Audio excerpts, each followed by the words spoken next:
இன்றைய திருப்பலி வாசகங்கள். பாஸ்கா 3ஆம் வாரம் வெள்ளிக்கிழமை.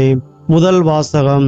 பிற இனத்தவருக்கு எனது பெயரை எடுத்துச் செல்ல நான் தேர்ந்தெடுத்து கொண்ட கருவியாய் சவுல் இருக்கிறார். திருத்தூதர் பணிகள் நூலிலிருந்து வாசகம். அதிகாரம் 9, இறை வசனங்கள் 1 முதல் 20 முடிய. அந்நாள்களில் சவுல் சீறி எழுந்து ஆண்டவரின் சீடர்களை கொன்று விடுவதாக அச்சுறுத்தி வந்தார். தலைமை குருவை அணுகி, இந்த புதிய நெறியை சார்ந்த ஆண் பெண் யாராய் இருந்தாலும் அவர்களை கைது செய்து எருசலேமுக்கு இழுத்து கொண்டு வர தமஸ்கு நகரில் உள்ள தொழுகை கூடங்களுக்கு கடிதங்களை கேட்டு வாங்கினார். இவ்வாறு அவர் புறப்பட்டு சென்று தமஸ்குவை நெருங்கிய போது திடீரென வானத்திலிருந்து தோன்றிய ஓர் ஒளி அவரை சூழ்ந்து வீசியது. அவர் தரையில் விழ, சவுலே சவுலே, ஏன் என்னை துன்புறுத்துகிறாய் என்று தம்மோடு பேசும் குரல் ஒன்றை கேட்டார். அதற்கு அவர், ஆண்டவரே, நீ யார் என கேட்டார். ஆண்டவர், நீ துன்புறுத்தும் இயேசு நானே. நீ எழுந்து நகருக்குள் செல். நீ என்ன செய்ய வேண்டும் என்பது அங்கே உனக்கு சொல்லப்படும் என்றார். அவரோடு பயணம் செய்தோர் இக்குரலை கேட்டனர். ஆனால் ஒருவரையும் காணாமல் வாயடைத்து நின்றனர். சவுல் தரையிலிருந்து எழுந்தார். தம் கண்கள் திறந்திருந்தும் அவரால் எதையும் பார்க்க முடியவில்லை. எனவே அவர்கள் அவருடைய கைகளை பிடித்து அவரை தமஸ்குவுக்கு அழைத்து சென்றார்கள். அவர் 3 நாள் பார்வையற்று இருந்தார். அந்நாள்களில் அவர் உண்ணவும் இல்லை, குடிக்கவும் இல்லை. தமஸ்குவில் அனனியா என்னும் பெயருடைய சீடர் ஒருவர் இருந்தார். ஆண்டவர் அவருக்கு தோன்றி, அனனியா என அழைக்க, அவர், ஆண்டவரே, இதோ அடியேன் என்றார். அப்பொழுது ஆண்டவர் அவரிடம், நீ எழுந்து நேர்த்தெரு என்னும் சந்துக்கு போய் யூதாவின் வீட்டில் சவுல் என்னும் பெயருடைய தர்சு நகரத்தவரை தேடு. அவர் இப்பொழுது இறைவனிடம் வேண்டிக் கொண்டிருக்கிறார். அனனியா என்னும் பெயருடைய ஒருவர் வந்து தாம் மீண்டும் பார்வை அடையுமாறு தம் மீது கைகளை வைப்பதாக அவர் காட்சி கண்டுள்ளார் என்று கூறினார். அதற்கு அனனியா மறுமொழியாக, ஆண்டவரே, இம்மனிதன் எருசலேமில் உள்ள இறை மக்களுக்கு என்னென்ன தீமைகள் செய்தான் என்பதை பற்றி பலர் கூற கேட்டிருக்கிறேன். உம் பெயரை அறிக்கையிடும் அனைவரையும் கைது செய்வதற்காக தலைமை குருக்களிடமிருந்து அதிகாரம் பெற்று இங்கே வந்திருக்கிறான் என்றார். அதற்கு ஆண்டவர் அவரிடம், நீ செல். அவர் பிற இனத்தவருக்கும் அரசருக்கும் இஸ்ரேல் மக்களுக்கும் முன்பாக எனது பெயரை எடுத்து செல்ல நான் தேர்ந்தெடுத்து கொண்ட கருவியாய் இருக்கிறார்.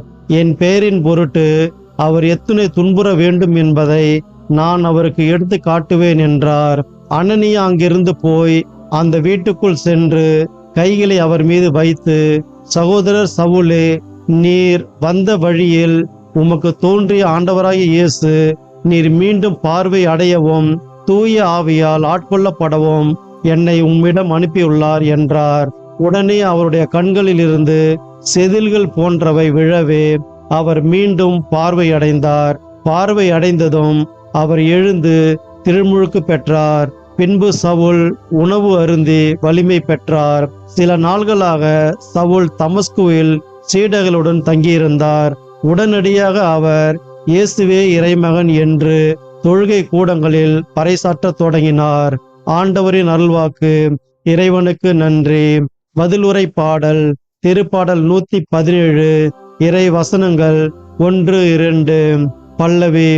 உலகெங்கும் சென்று நற்செய்தியை பறைசாற்றுங்கள். பிற இனத்தாரே, நீங்கள் அனைவரும் ஆண்டவரை போற்றுங்கள்.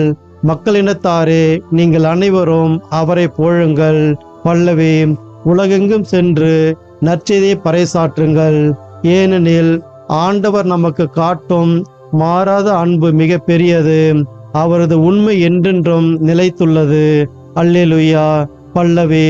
உலகெங்கும் சென்று நற்செய்தியை பறைசாற்றுங்கள். நற்செய்திக்கு முன் வாழ்த்தொலி.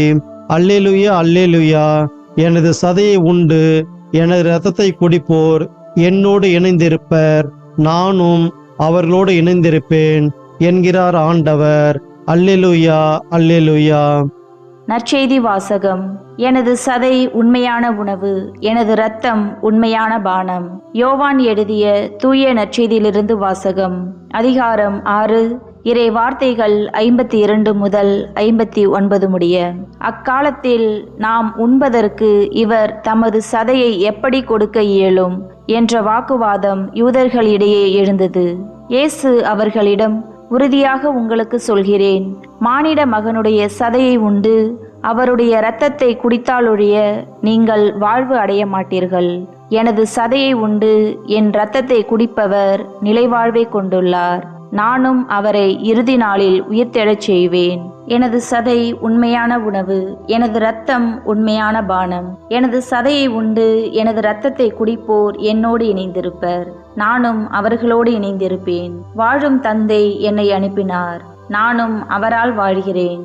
அதுபோல் என்னை உண்போரும் என்னால் வாழ்வர். விண்ணகத்திலிருந்து இறங்கி வந்த உணவு இதுவே. இது நம் முன்னோர் உண்ட உணவு போன்றது அல்ல. அதை உண்டவர்கள் இறந்து போனார்கள். இவ்வுணவை உண்போர் என்றும் வாழ்வர்.